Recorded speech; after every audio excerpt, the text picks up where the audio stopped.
कि देख तेरे दिल्ली में मालिक क्या हो गया है हाल, कितना बदल गया केजरीवाल।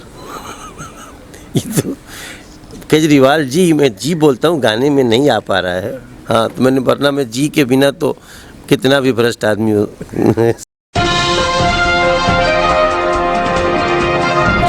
आपके मास्क पहन के पढ़ाई करने लगे, आपस में घर में घूमने लगे। हमने कभी ऐसी दिल्ली के कल आरोप लगाओ, तो ये भी हम लोगों ने साल भर में ऑलमोस्ट स्पष्ट हो गया। ये लोग मुद्दा बनाने की कोशिश करते हैं। देखिए, दिल्ली में हम एक ऐसी सरकार और पार्टी के साथ लड़ रहे हैं जो झूठ बोलने में उसको जरा भी संकोच नहीं है, गलत बयानी में उसको जरा भी संकोच नहीं है, और डाटा गलत देने में भी उनको जरा भी संकोच नहीं है, और सीना खोल के वो भ्रष्टाचार करने में उनको संकोच नहीं है। कि पराली से कोयला बनता है, ये हमने ईजाद तो नहीं किया, लेकिन कंपनी एक आके हमको बताई कि भाई साहब we should go ahead in this field. तब हमने पता चला कि अच्छा ऐसा भी हो सकता है। वो मैंने नितिन गडकरी जी को दिया। और अब सवाल उठता है कि जब मैं पार्टी हूँ, मैं तो राजनीतिक पार्टी हूँ, विपक्ष में हूँ, तो मेरे पास तो कंपनी आ रही है कि पराली को लेकर के उसको कोयला बनाओ। आपके पास आज जो सरकार है उसके पास नहीं आ रही। तो ऐसा नहीं कि नहीं आ रही, उनके पास भी गई, लेकिन वो उनसे कमीशन में इतनी सौदेबाजी हुई कि वो लोग किनारे हो गए। और अब मैं इस एक साल के बाद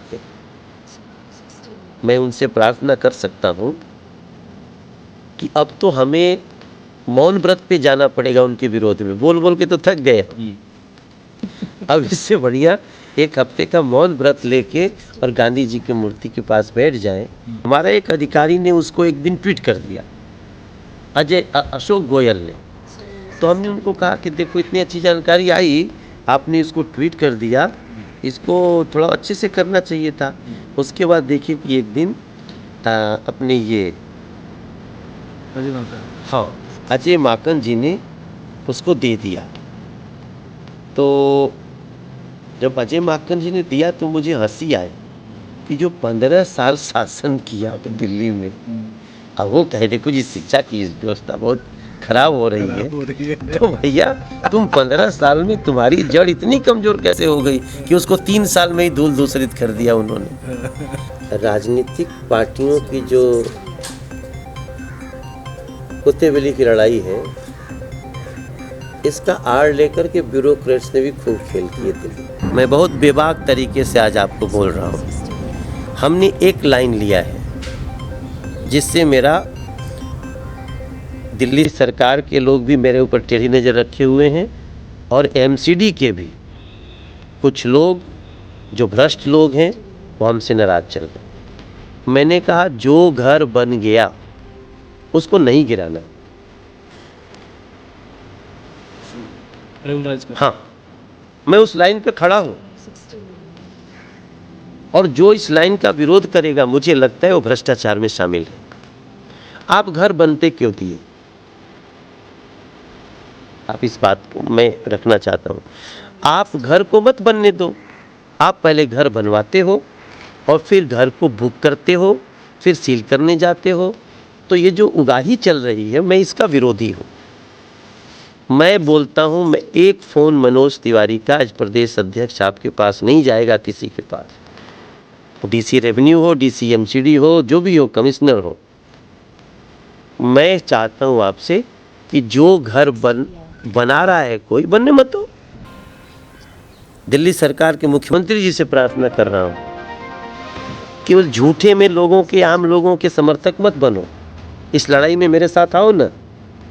मैं माननीय एलजी साहब से भी प्रार्थना कर रहा हूँ, सभी कमिश्नर से, कि भैया जो जिसका घर बन गया, अगर झोपड़ी बनी तो झोपड़ी का बिना वैकल्पिक व्यवस्था किए झोपड़ी नहीं तोड़ सकते। घर बन गया तो अब उस घर को ऑथराइज करने के लिए रूल लाओ। ये मेरा एक लाइन है। इसमें कॉलोनी के मामले में कांग्रेस पार्टी ने भी 1639 कॉलोनियों को रेगुलाइज करने के लिए लेटर बांटे थे।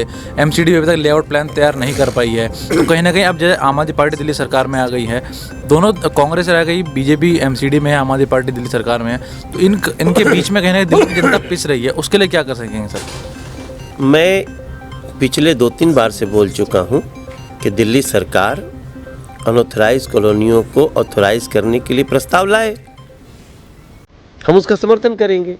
अभी तो बताइए 3-3.25 साल हो गया, उन्होंने प्रस्ताव ही नहीं लाया। हम तो कई बार बोल चुके हैं।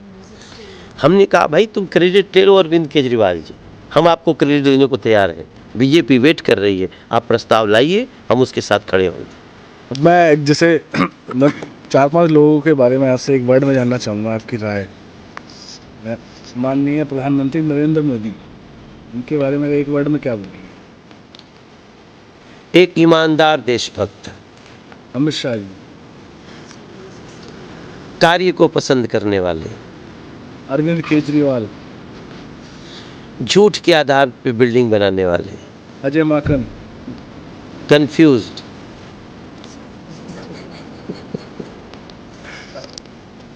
तो ये थे हमारे साथ मनोज तिवारी जी, जिन्होंने अपने 1 साल के कार्यकाल के बारे में हमें जानकारी दी। साथ ही सज्जन चौधरी के साथ कैमरामैन मिहिर सिंह और सुभाष चोपड़ा के साथ सत्येंद्र त्रिपाठी, पंजाब केसरी।